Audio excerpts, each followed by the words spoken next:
And he'll huff. And he'll puff. And he'll yeet an angry bot at ya.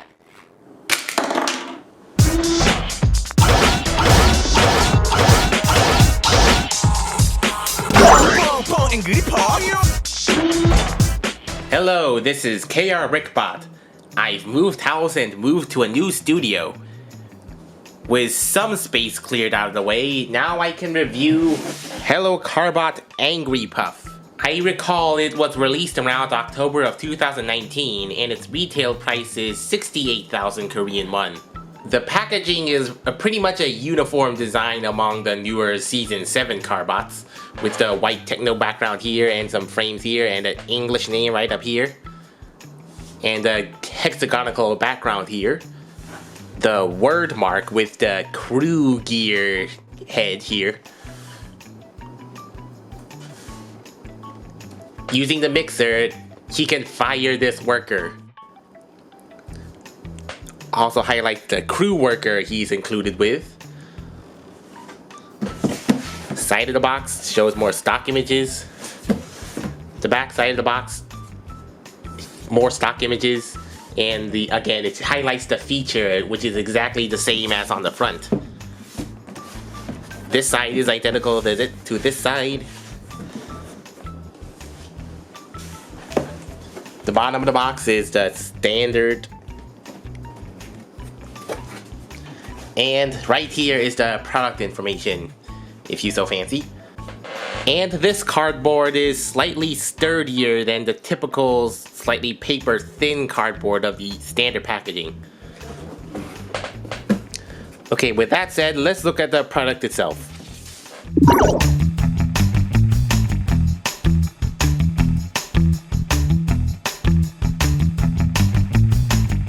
Much like Mediant, Angrypuff is packaged in this cardboard egg carton-like tray. Take notes, Hasbro, if you really want to go green with your packaging.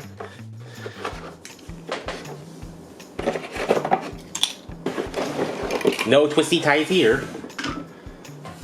Now, Angrypuff does come with stickers. Only 5 of them.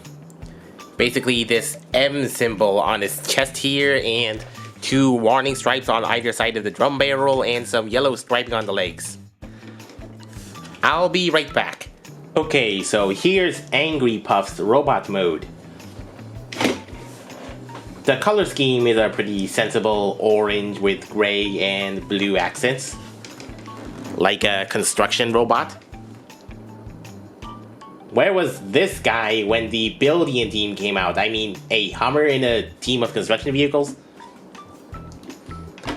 Anyway, the design is pretty wide and broad and also, I think, maybe somewhat a utilitarian aesthetic.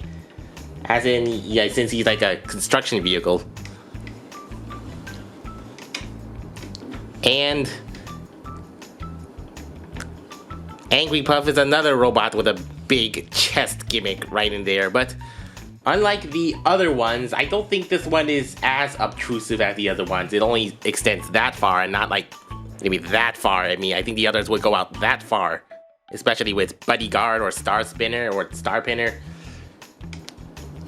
And in addition, he does have decent articulation and not just a 1-step, 3-step changing brick. So I think this central chest gimmick is acceptable. Looking at some of the more aesthetic details, really the only blue is in his shoulders and the legs here. And they look like they have some sort of cross knees. And with some, that kind of looks like hydraulic fans in those legs of his.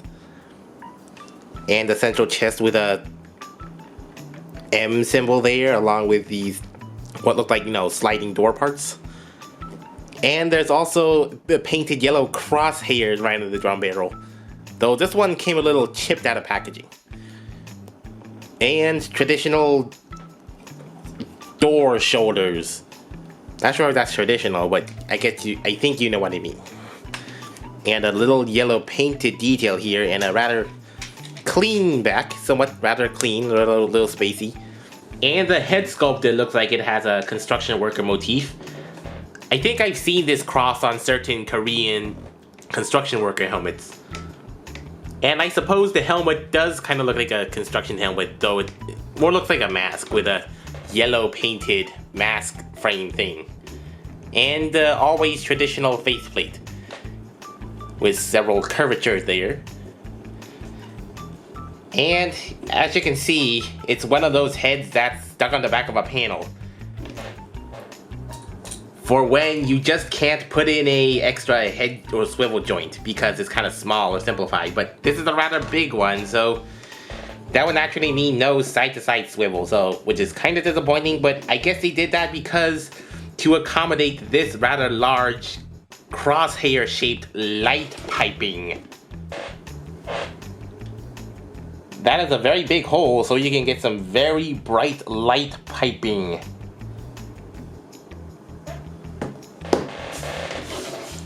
Maybe they also intended some sort of play feature where you could just try to peek in this thing and try to match a target, but really, that is not practical for viewing. I don't think you can see anything through those tiny little eyes of his. As for accessories, he comes with this hammer, which forms his bumper in vehicle mode. And it's also a drill hammer.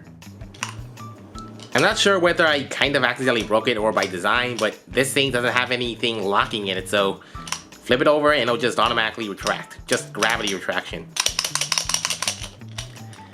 Okay, so this looks like an 8mm port. Just plug it in either of his hands here. A short hammer, but I guess that gets the job done.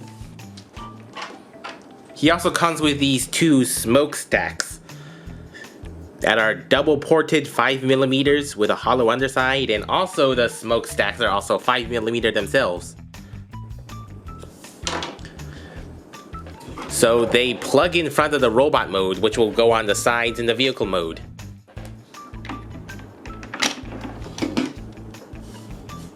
And this crew worker also counts as an accessory. A modified version of the standard crew that looks like a construction worker with the same colors as Angrypuffs, the dark gray and orange, with a pre-installed trans blue visor and chest plate with a pickaxe symbol in there, which he comes with, a little pickaxe, and a construction helmet-like head, standard articulation, the swivel head, the ball socket arms, the swivel feet. Though it looks like these go out far more back than the standard crew here.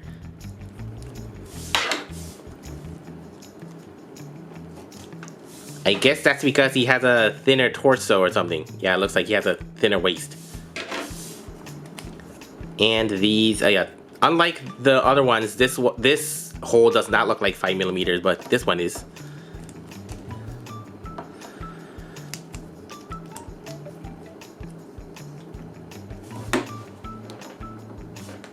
His name would tell you otherwise, but I don't think Angrypuff is really all that of an angry bot. He's not always shouting or grumpy. He's quite benign. The angry part comes from when he launches this crew, which puffs him up to a giant size and turns him into a giant hulking monster, according to the show. And to do that, you hold on to these little handles here, which folds that up, and you can load him in there. And there is a sticker saying, "Do not put anything else other than this worker," and specifically this worker. The packaging explicitly warns, do not put anything other than this worker in here. Not even any of the other crew or any other little parts, or else it may break. Well, let's just see what happens if we break the rules. After following this rule. So there's a little silhouette of a crew in here, so which you can just load them up like this. Close that in, and pressing this central button will make him go.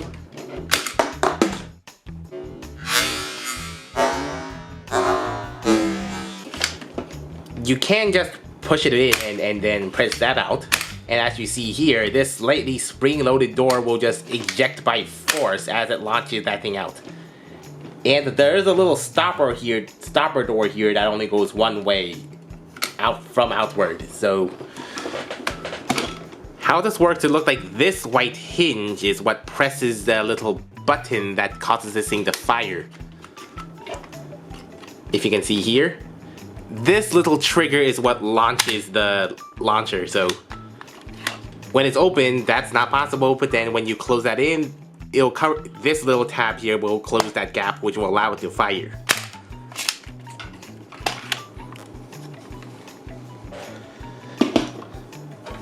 Okay, let's just see how well this thing will work with rule breaking. Just a standard crew in here. That works fine. Now, how about something that is not crew shaped? Like, say, a Lego brick?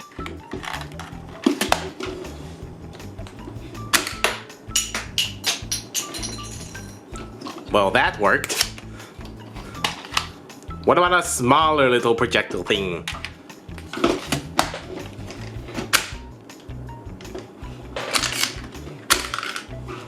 Well, as you saw there, it can't really fire small objects that well. Because I think it'll just get caught, or else it'll just get caught up in the little spring door here because there's not enough force to force that thing all the way out. So I think it'll basically work with any tall object. Something that is tall enough for enough force to launch through this door and then this door. There's a hack for you. Okay, maybe see if one of these smokestacks work. Hey, this also looks pretty big enough.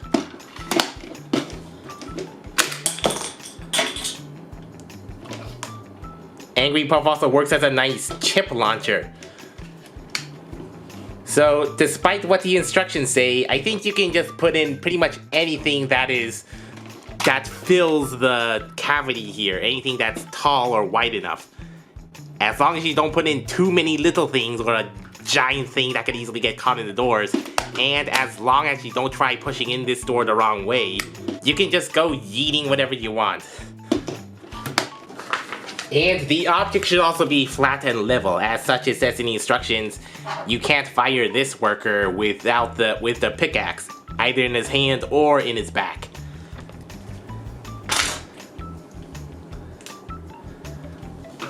So I'm gonna try that, face down.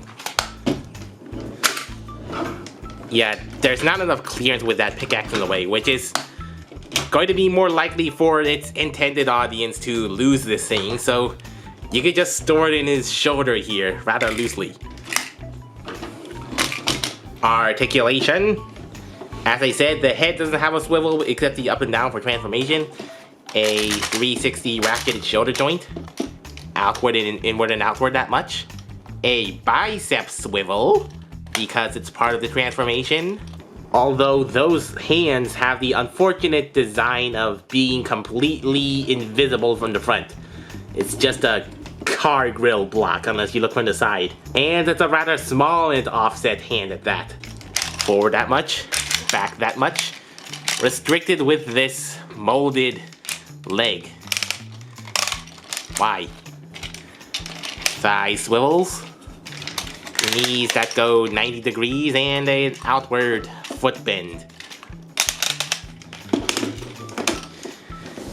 It's, again, pretty basic articulation, but at least he has bicep and thigh swivels. Size comparisons. Santa Fe Ace. And Power of the Prime's Nemesis Prime. Taller than the standard leader. Now to transform Angrypuff into his cement mixer mode. You can take these legs and plug them into this one tab. Fold down those feet. Fold those out and fold out the side guards. Fold those back in so So that is like this way. Fold down the head. Unhinge those two hinged arms on those double hinges. But first you should turn those bicep symbols and clip those in, which is kind of tricky to do. Not really, but it might be hard to force in, that is. Especially trying to force in these things. It requires a bit of force there. Plug that in and take the little hammer here and plug it into this little tab here. And then clip it in here.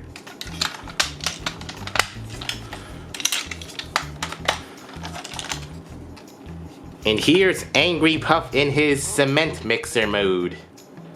Again, like Mediant and Defiant, this cement mixer is more like the Rescue Bot chibi aesthetic, not a more realistic aesthetic.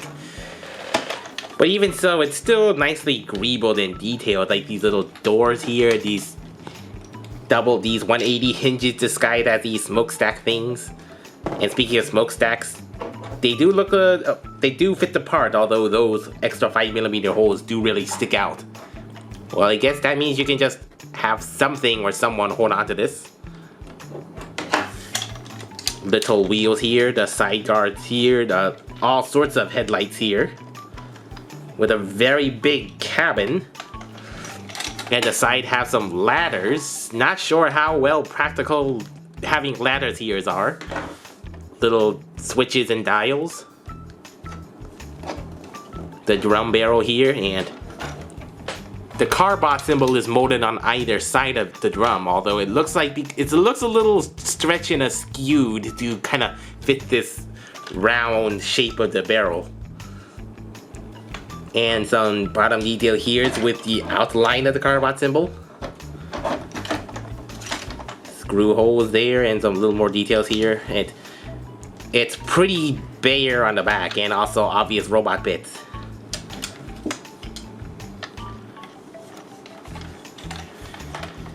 It fits the bill of a cement truck, a cement mixer, although it's a more toyish cement mixer than anything.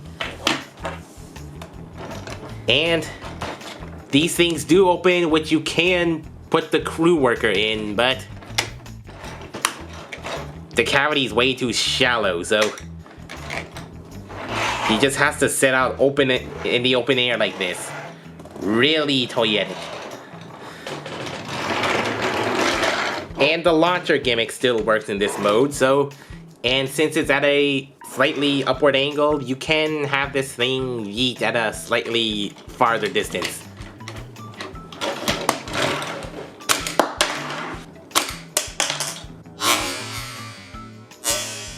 Just one size comparison for now. Santa Fe Ace. I suppose it's appropriately sized for a somewhat smallish cement mixer. And one quick transformation to robot mode.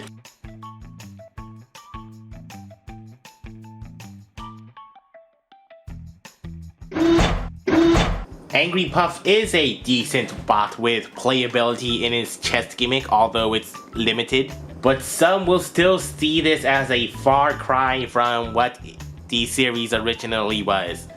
And like Mediant and Defiant and Rycops, this is a more kiddie aesthetic, I would say.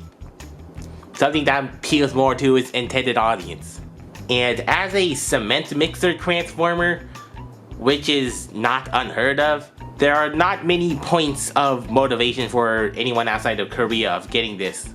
Especially since this one sold out recently because apparently the kids really wanted cement mixers. So now at this time of recording is not an opportune time to get this guy. I was lucky to get one of the last ones in stock at the regular retail price before it gradually inflated. Just wait for a reissue or don't get it unless you're a Korean parent. Thanks for watching. Please like and subscribe if you want to tune in for more Korean robot content. And until next time, this is KRBrickBot signing off.